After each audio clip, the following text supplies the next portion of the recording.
Good afternoon, children. Welcome to today's class. Hope you all are fine. As we are doing chemical reactions, this chapter only we will continue today. So today we are going to uh, the characteristics of chemical reactions that we are doing. So one point of that, one characteristic of chemical reactions are change in state. Okay, so chemical reactions. So chemical reactions, and we are doing the characteristics of chemical reactions. Okay, so change in state, this we are going to discuss today. During chemical reactions, we can observe change in state. That means maybe in the reactant, suppose solids are there.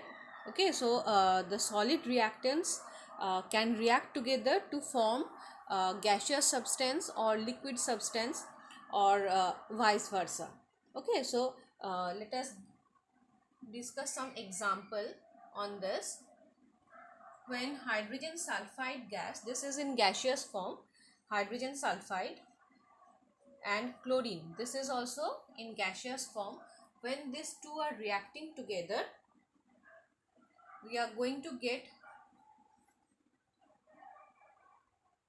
hydrogen chloride gas. This is in gaseous form, hydrogen chloride gas. Along with sulfur, we will be getting this sulfur is in solid state. Okay, this is solid sulfur. The deposition of solid sulfur, this is yellow solid. The deposition of this yellow solid sulfur we can observe during this reaction. Okay, as one of the products. So here two gaseous substances are reacting together to produce one gaseous substance. Along with that, one solid substance also we are getting. Okay, so here we can observe the change in state. Now another example of this,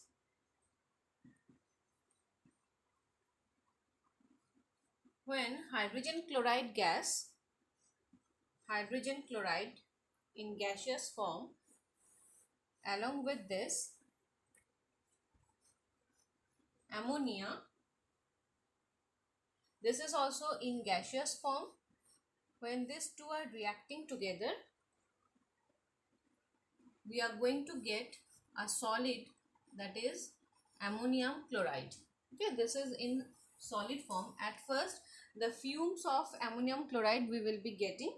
Okay, the fuming HCl gas, and along with ammonia, these two are reacting together to form, we will be getting a white dense fume of ammonium chloride, and then it will get solidified and it will form the solid ammonium chloride we are going to see here. So how we are going to do this reaction? This is in laboratory we can do this reaction. So how we will be doing this?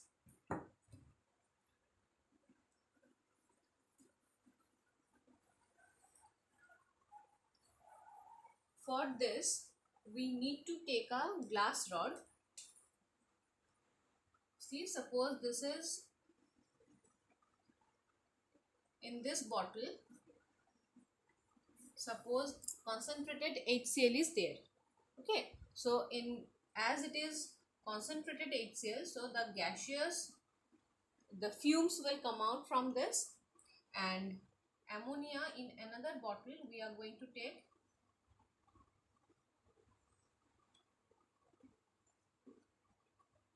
ammonia solution. Okay, ammonia solution, or this is ammonium hydroxide. Okay, the ammonia gas dissolved in water, so that is called ammonium hydroxide. So that also we can take, or ammonia gas also we can take. Generally we take this. Okay, ammonium hydroxide. Now what we are going to do, we will be taking a glass rod. You know what is glass rod? This is a it's a rod made of glass. Okay, so just this glass rod we are going to dip in any of this two solution. We can dip it in either ammonia solution, or we can dip it in concentrated HCl solution. Okay, any one we will be doing. So suppose we are dipping this in ammonia solution. We are dipping this in ammonia solution, and then we will be taking it out, and we will hold it in this mouth of this concentrated HCl. So first, if we dip it in this, then after dipping this we will be taking it out, and then we are going to dip it in, or we are going to hold it in this mouth of this.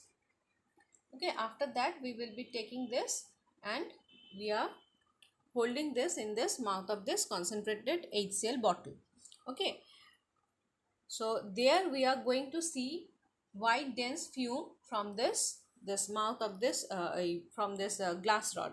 Okay, the part which is dipped in this, or which is kept near the concentrated HCl bottle. So from there, from that part of the glass rod, we are going to see the white dense fume. Okay, that fume is nothing but the fumes of ammonium chloride. Okay, the fumes of ammonium chloride. Or this process we can do just opposite, in opposite manner. What we can do, we can maybe we can make it one. That means first we are dipping this glass rod in concentrated HCl bottle. Okay, in we are dipping it in concentrated HCl, and then we will be taking it out, and we will be holding this in this mouth of this ammonia solution. So in the for that also we are going to get the same result. We are going to see the white dense fume of ammonium chloride from the part of the glass rod which is dipped in this ammonia solution. Okay, so in this manner, this reaction to perform this reaction, to perform this test, this is very easy. So this we can do in lab.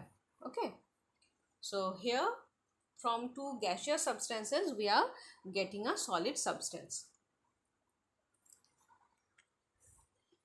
Next characteristic of chemical reaction is change in energy. During all the chemical reactions, we can observe change in energy. Either energy will be absorbed or energy will be released.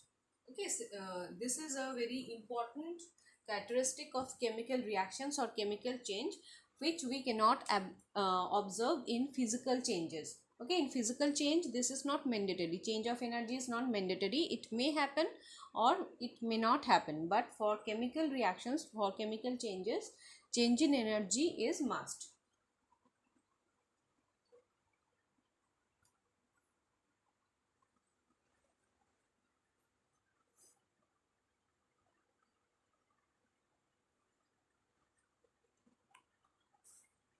Okay, change in energy. So a very simple reaction where we can observe the change in energy is burning of fuel. Okay, if we burn any suppose a piece of coal, then if we burn it, if we just ignite this, then it will combine with atmospheric oxygen to form carbon dioxide, along with heat and light energy. Heat and light in the form of the energy in the form of heat and light we can observe. So here, along with carbon dioxide, heat and light will be produced, and this reaction is called a exothermic reaction, as energy is released. Okay, so this is an example of exothermic reaction.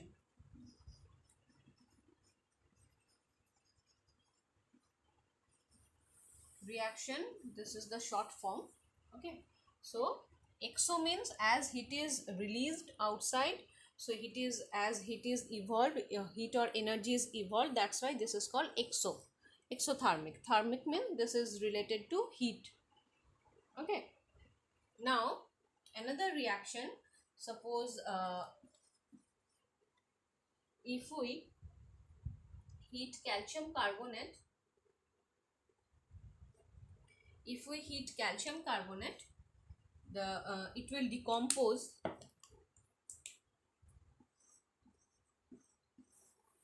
calcium carbonate decomposes to form calcium oxide along with carbon dioxide. Okay, so here as we are supplying heat and then we are getting this product, so heat is absorbed this side, so and this side we are getting the product. That means here we need to apply heat to get the result, to get the product. So this will be called endothermic reaction, as heat is absorbed inside this calcium carbonate and it's giving this reaction, giving this product. That's why this is called endothermic. Okay, heat is absorbed inside the reactant. Now the characteristics of the conditions which are necessary to get a chemical reaction. So there are many conditions which are required to observe the chemical reactions. One of that is, so these are the conditions for chemical reactions. So the first condition which we require, that is close contact.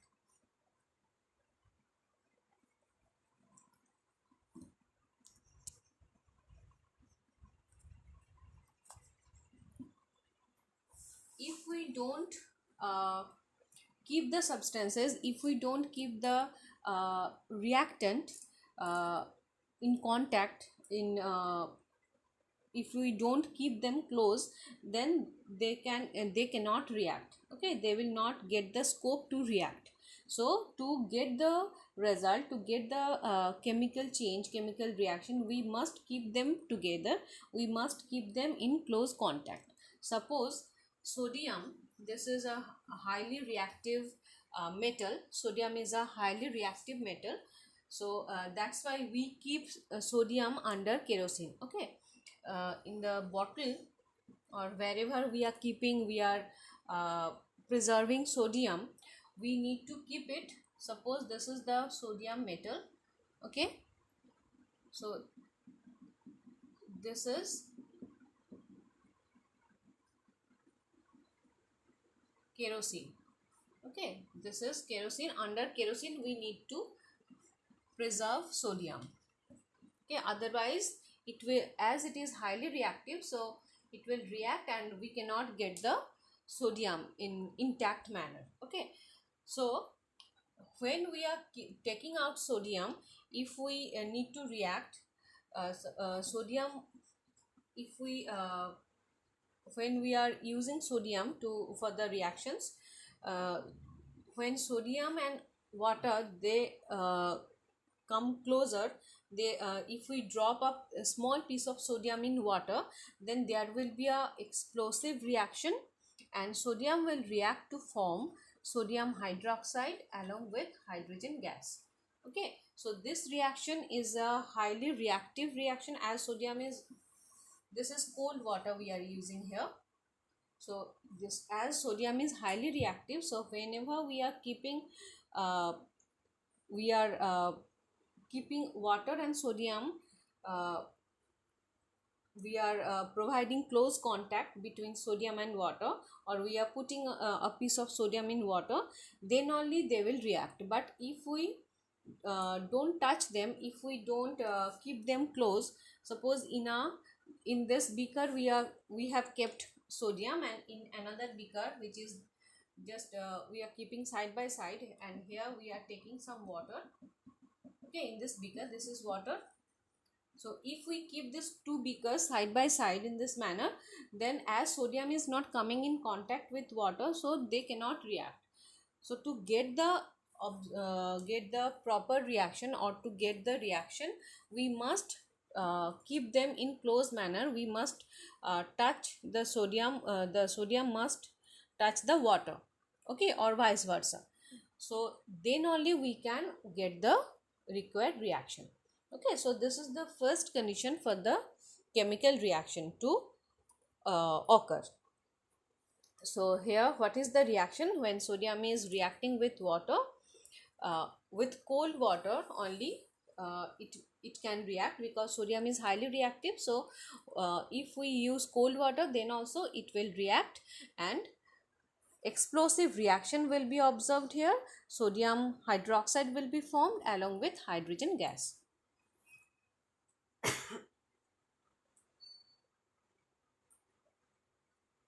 Next, attraction in the physical state of the reactants. Okay, this is solid sodium we are using here, but many of the in many of the chemical reactions, we can observe that in solution form the reactants are reacting. Okay, if without using the, without dissolving the substances, without dissolving the uh, reactants in solution, okay, or to make without making the solution of the reactants, if we keep them uh, in solid manner, or whatever, in whatever manner they are there, if without forming the solution, if we make them react, if we keep them together, then they cannot react. Okay, so if I give an example, it will be clear to you all.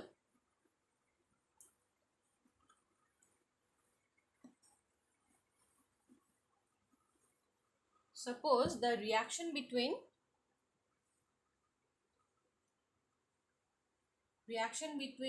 suppose sodium chloride and silver nitrate, okay, AgNO3. Now if, see, this silver nitrate in powdery form or in solid form we have. So the solid silver nitrate, suppose we are taking, and solid sodium chloride we are taking, okay, both in solid form. Okay, the form as it's in its own form, okay, not dissolved in water. So the solid form of sodium chloride and silver nitrate, if we keep them together or if we mix them together, we will not going to get any chemical reaction. So here we are not going to get any reaction. Okay, but when we are dissolving sodium chloride in water and we are making a solution of it, solution of sodium chloride, and this also we are dissolving in water, and we are making a solution of silver nitrate solution in solution form. Okay, then only means just adding few drops of sodium chloride in silver nitrate or vice versa, just in no time we are going to get the result. That means the white precipitation of silver chloride along with sodium nitrate will be formed. So this is white PPT. That means from this you can understand that in solid form they are not reacting, but when we are making the solution form of it, then there will be attraction between these two substances, between these two reactants. Okay, and because of this attraction, there will be interchange of the radicals and the reaction occurs. Okay, so this is another very necessary or very important condition for the chemical reactions. So we need to take the substances in proper state, okay, so that they will be getting all the proper conditions for the reaction.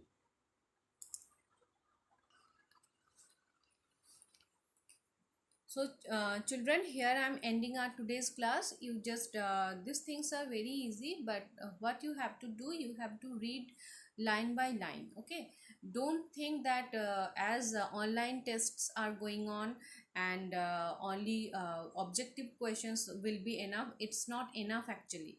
Okay. uh, because to answer the objective questions you must read the chapter thoroughly line by line, otherwise you can't answer it properly. Because from anywhere the question may come. So if you don't read line by line, you may face problem. Okay, so do in that way. uh, be safe, take care of yourself, and have a nice day. Thank you.